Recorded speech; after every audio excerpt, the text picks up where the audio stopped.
Assalamualaikum warahmatullahi wabarakatuh.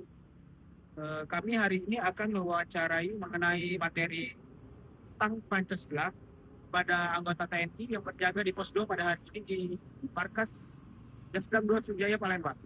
Perkenalkan, saya Ridho Tameria. Perkenalkan, nama saya Akmal Siregar.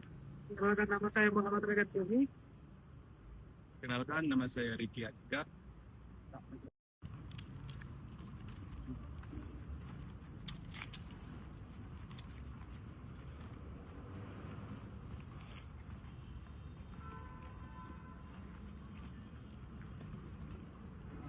Isi Bapak, perkenalkan kami dari mahasiswa Universitas Indo Global Mandiri ingin bertanya seputar tentang Pancasila. Oh ya udah. Udah silakan masuk.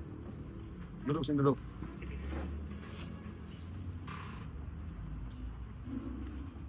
Izin Bapak, saya dari mahasiswa Universitas Indo Global Mandiri ingin bertanya tentang seputar pertanyaan tentang Pancasila.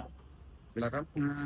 Saya ingin bertanya Bapak, apa yang dimaksud dengan Pancasila sebagai dasar negara Republik Indonesia Bapak? Baik, Pancasila sebagai dasar negara Republik Indonesia. Itu Pancasila berasal dari bahasa Sanskerta. Itu terbagi dari dua kata. Yang pertama itu adalah panca. Panca itu artinya 5. Sedangkan sila itu prinsip ataupun dasar. Bisa kita artikan sebagai prinsip ataupun dasar. Jadi bila digabungkan Pancasila itu berarti apa? 5 prinsip atau 5 dasar. 5 prinsip atau 5 dasar negara.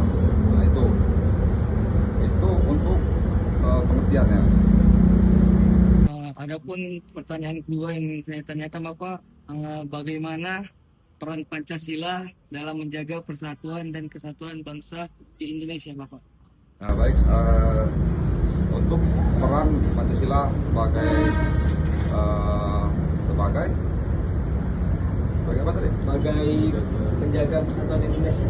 Sebagai landasan atau ideologi baik. Seperti jumlah sila kita itu ada 5, sama seperti ideologi yang diterapkan pada persatuan dan kesatuan. Itu yang pertama, menjadi landasan ideologi negara. Itu yang pertama. Jadi yang pertama itu sebagai landasan ideologi negara. Kemudian yang kedua itu menghargai keberagaman.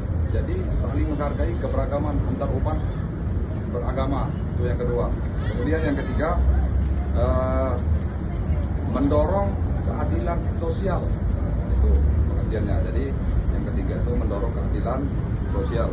Kemudian yang keempat, menjaga keharmonisan sosial. Jadi dalam kehidupan bermasyarakat kita tuh harus menjaga keharmonisan antar masyarakat. Nah itu. Kemudian yang terakhir, yang kelima, menegakkan hukum dan demokrasi. Jadi seperti yang ada dalam undang-undang Pancasila maupun Pancasila itu harus menegakkan hukum dan demokrasi. Jadi siapa saja berhak ikut dalam demokrasi. Kurang lebih seperti itu. Disebut sebagai ideologi terbuka. Pancasila sebagai ideologi terbuka. Nah, itu dalam pengertian secara umum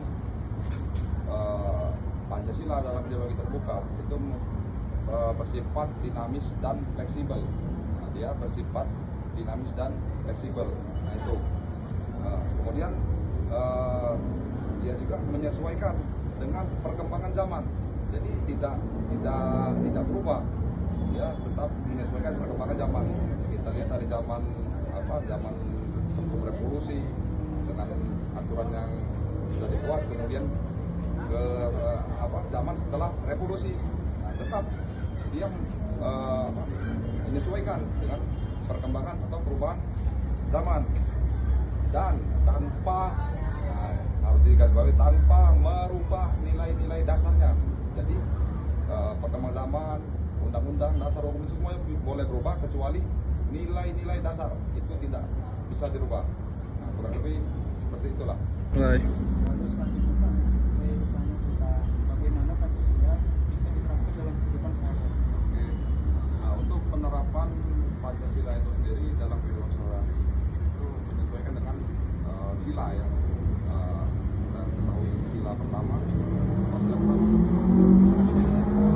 Sila pertama itu kita dalam penerapan kehidupan sehari itu menghargai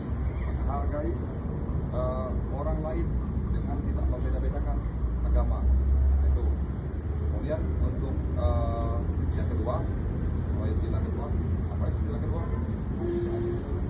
Kemanusiaan yang adil dan beradab. Itu yang berarti bisa kita terapkan sebagai saling tolong menolong dalam kehidupan sehari-hari tanpa membedakan suku, ras dan agama. Jadi tidak boleh kita bedakan. Berbeda suku, ras tetap sama. Kita harus tetap saling menolong. Kemudian yang ketiga, Persatuan Indonesia. Persatuan Indonesia itu dalam kehidupan sehari-harinya bisa kita kalkulasikan sebagai menjaga persatuan dengan mengutamakan kepentingan bangsa. Jadi kita mengutamakan kepentingan bangsa daripada kepentingan pribadi. Nah itu, jadi kita harus mengutamakan kepentingan bangsa dulu, baru kepentingan pribadi kita masing-masing. Oke, itu. Kemudian yang keempat,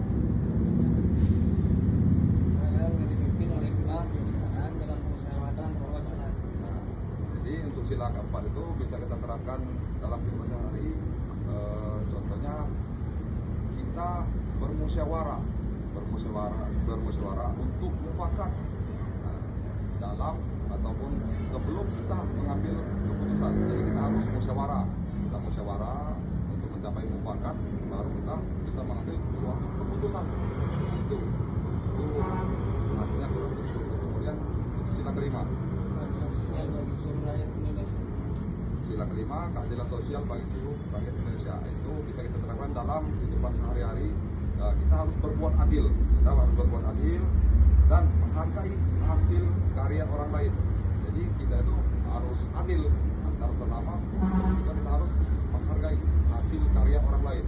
Nah itu beberapa peran dalam kehidupan sehari-hari sebagai Pancasila sebagai dasar negara. Oke Bapak, mungkin itu saja yang bisa saya tanyakan. Lebih dan kurang saya mohon maaf.